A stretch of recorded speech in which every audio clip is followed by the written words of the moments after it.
Прыхаваныя каштоўнасці, беларускія іконы са сховішчаў. Добрый дзень, шаноўныя слухачы і гледачы. У гэтым выпуску мы пагаворым пра групу абразоў, аб'яднаных агульнай тэмай. І ў дадзеным выпадку мы будзем звяртацца не да іх сюжэтаў. Канешне, прыгадаем трошку пра тое, што менавіта напісана на гэтых абразах, але ўвага будзе нададзена не таму, што напісана, а таму, як гэта зроблена.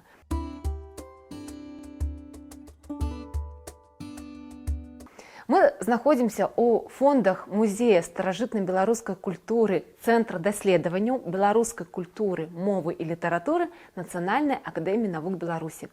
І знаёмімся з помнікамі, якія знаходзяцца ў зборах гэтага цудоўнага музея.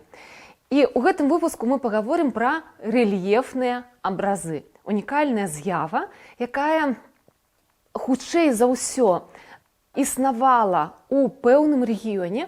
Чаму я кажу хутчэй за ўсё? Таму што вялікі, аграмадны пласт беларускай мастацкай спадчыны, сакральнай спадчыны страчаны.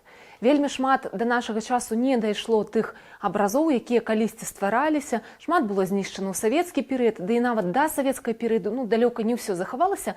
Таму мы не можам з дакладнасцю казаць, а можа быць, такая з'ява ўсё ж такі існавала дзесьці ў іншых месцах. Але вось, у якім разе, тыя помнікі, якія належаць да гэтай з'явы, рэльефныя абразы, зараз будзем разбірацца, што гэта такое, яны паходзяць з аднаго рэгіёну. Гэта Брэшчына, і нават не ўся Брэская вобласць, а пэўная яе частачка. У якасці прыкладаў мы разгледзім 3 абразы, іх у нас больш. Нават ёсць абраз, які належыць да гэтай традыцыі, ён зараз знаходзіцца на рэстаўрацыі. А пазнаёмімся з 3 абразамі розных сюжэтаў, якія з тых мясцін і паходзяць. Перад вамі зараз абраз, на якім прадстаўлена святая Варвара. У дадзеным выпадку якраз такі, калі казаць пра сюжэт, пра кампазіцыю, іканаграфію, яна даволі традыцыйная. Мы з вамі бачым дадзеную святую, мы з вамі бачым неад'емны атрыбут абразоў, там, дзе прадстаўлена святая Варвара, гэта чаша. Яна можа быць альбо ў руках Варвары, альбо так, як яна прадстаўлена ў дадзеным выпадку. Але, як я сказала, асобная ўвага у нас будзе нададзена менавіта ўсё ж такі тэхніцы выканання гэтых абразоў. Дадзены абраз, як і значная частка ўвогуле помнікаў беларускага іканапісу, напісаны на дошцы. Пісаліся ў нас абразы і на палатне, мы з такімі помнікамі ўжо знаёміліся. Пісаліся ў нас абразы і на шкле, пра што мы размаўлялі ў асобным выпуску. І згадвалі таксама, што існавалі абразы на метале напісаны. Але ўсё ж такі найбольш старажытны матэрыял, на якім з даўніх часоў выконваліся абразы, гэта дрэва, дошка. Дошка пакрывалася тоўстым слоем спецыяльнага грунта, ён называецца ляўказ.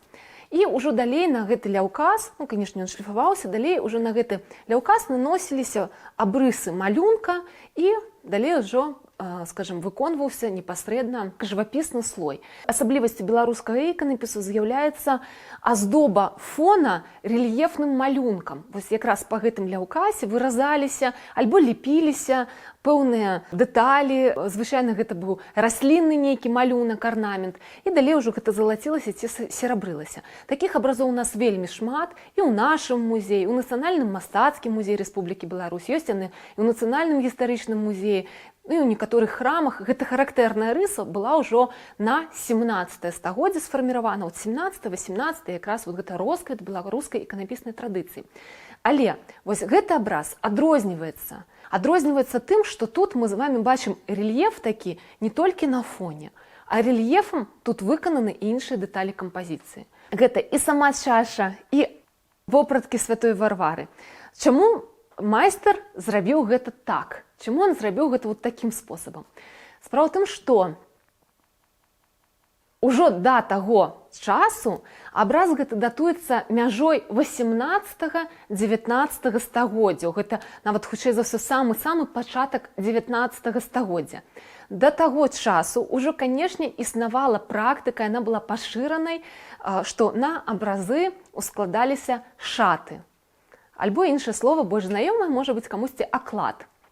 Гэта металічная накладка на абраз. Вось, выконвалася яна звычайна спосабам чаканкі альбо іншыя спосабы апрацоўкі металу, і часцей за ўсё шаты накладаліся дзякуючы ахвярадаўцам. Шату ахвяравалі вернікі. Такая традыцыя ўжо была на той момант пашыранай.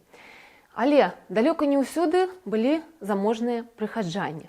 І далёка не ўсюды былі ахвярадаўцы, якія маглі паахвяраваць метал, з якого можна было б, напрыклад, майстру, мясцоваму ювеліру заказаць выраб шаты. Вось. І таму, хутчэй за ўсё, вось менавіта гэта такая акалічнасць, скажем так, імкнення все ж таки аздобіць абраз накладкай металічнай, але адсутнасць сродкаў, адпаведна, хутчэй за ўсё гэта прыводзіць да з'яўлення вось такой з'явы, калі гэтыя шаты імітаваліся. Гэта імітацыя. Па сутнасці мы з вамі бачым прыклад імітацыі металічнай шаты. Тут у дадзеным выпадку сапраўды колерам прапісаны толькі лік і рукі. Ну і тут мы з вами бачым яшчэ трошку вот там, дзе дрэва, напрыклад, ну яно так цьмяна прапісана. Калі накладалася шата на абразы беларускія, звычайна якраз такі яна закрывала вопратку. Часцей за ўсё, менавіта вопратку. У гэтым, дарэчы, адрозненне паміж накладаннем шатаў у беларускай і рускай традыцыях. У рускай традыцыі яна закрывала яшчэ і фон. Фон, вопраткі, адкрытымі заставаліся толькі лікі і рукі. У беларускіх абразах фон і так быў прыгожы. Ён быў аздоблены арнаментам, дэкаратыўным разьбяным, пазалочаны ці пасярэбраны. Хутчэй за ўсё, гэта таксама традыцыя вот узнікае. Ну, яна здаўна ўзнікла, хутчэй за ўсё тут таксама вытокі, вот, скажем, адтуль. А пазней вот узнікае такая з'ява, што менавіта на саму вопратку, а ў дадзеным выпадку не на саму вопратку накладаецца шат, а мы з вамі бачым, што тут ужо зроблена адразу такая вось імітацыя на вопратках.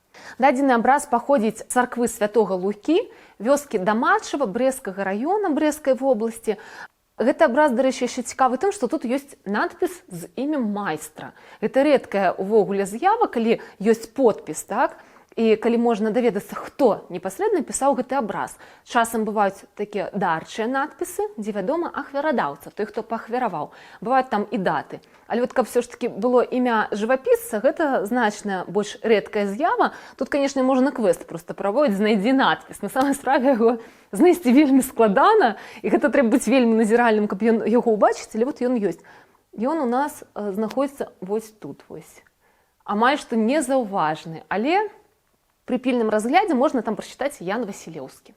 Як я ўжо сказала, гэты помнік у нас не адзіны, які дае ўяўленне пра такую з'яву, як рэльефныя абразы. Таму мы з вамі паглядзім і на іншыя помнікі.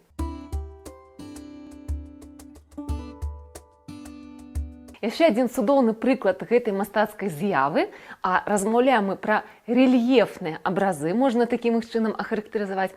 Гэта абраз нараджэння Багародзіцы, які паходзіць з вёскі Шарняны Маларыцкага раёна Брэсцкай вобласці.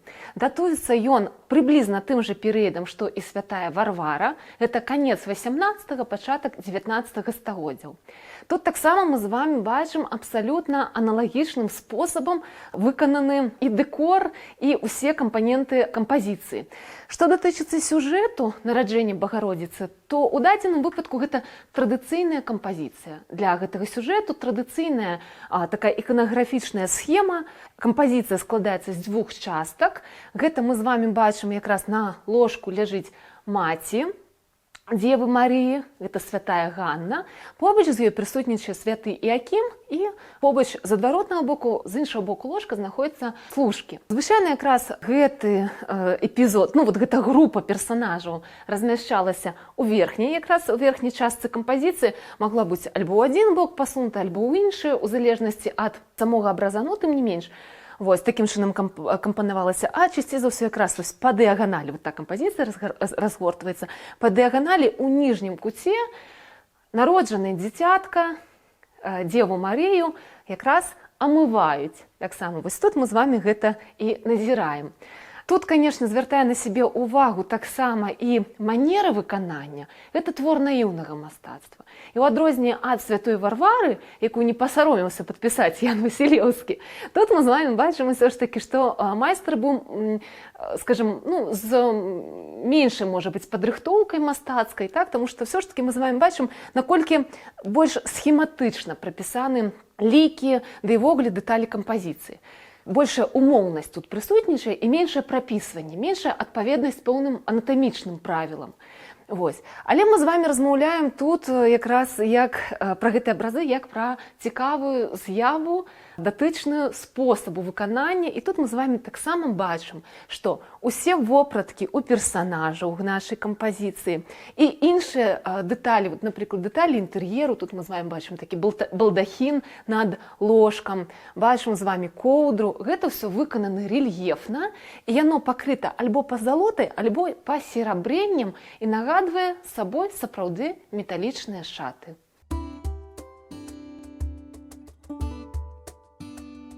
Яшчэ адзін прыклад рэльефнага абраза ў зборах нашага музея – гэта абраз Хрыста Збавіцеля з вёскі Чарнякава, Бярозаўскага раёна Брэсцкай вобласці. Па ўсёй верагоднасці, гэта твор больш ранні, чым два папярэдне разгледжаныя, і датаваць яго можна другой паловы 18 стагоддзя. Тут мы таксама бачым тыя ж дэталі, пра якія мы з вами размаўлялі, калі разглядалі абраз святой Варвары і абраз нараджэння Багародзіцы, а менавіта гэта імітацыя металічнай шаты. Яна выканана больш нават цікавым спосабам, чым на двух вышэй разгледжаных абразах, таму што там складкі вопратак персанажаў былі выкананы рэльефна, а тут не проста рэльефам, а тут сапраўды майстар пастараўся зрабіць імітацыю чаканкі, што праяўляецца ў выкананні раслінных матываў на вопратцы Ісуса Хрыста. Што датычыцца іканаграфіі гэтага твора, то мы бачым з вами, што ў руцэ Ісус Хрыстос трымае сферу, гэта сімвал увогуле сусвету.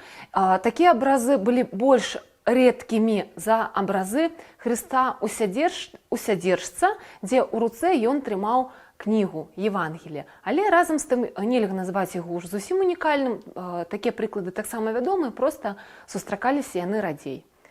Мы пагутарылі ў гэтым выпуску пра тое, якім чынам майстры у другой палове 18-го, пачатку 19-го стагоддзя імкнуліся стварыць уражанне пра тое, што на абразе ёсць накладныя металічныя аздобы. Размова ішла пра імітацыю шатаў з дапамогай лепкі ці разьбы па ляўкасе. Ну і з далейшым ужо, канешне, залачэннем альбо серабрэннем. Але гэта не адзіны спосаб, бо былі і іншыя. Напрыклад, шаты маглі быць драўляныя. Замест металічных, якія ўсім добра вядомы, знаёмыя, магла быць з дрэва, выразана шата, яна накладалася зверху на абраз, і таксама, канешне, яна была альбо пасярэбрана, альбо пазалочана. І ў фондах нашага музея, дарэчы, захоўваецца таксама драўляная шата. Акрамя таго, быў і іншы спосаб. Напрыклад, тут мы гутарылі пра тое, што адразу на дошку наносіўся тоўсты слой ляўкаса, і выконвалася такая імітацыя. Але магла такая шата, фактычна ў такой жа тэхніцы, проста асобна накладацца на абраз. І ў зборах музея старажытнай беларускай культуры, дзе мы з вами знаходзімся, такія прыклады таксама ёсць. Асобна напісаны абраз, але і асобна выканана шата. Гэта палатняная аснова, на якую нанесены ляўкас тоўстым слоем, і ўжо па ім створаны рэльеф. І такая шата асобна накладалася, дадаткова накладалася на абраз. Прыхаваныя каштоўнасці, беларускія іконы са сховішчаў.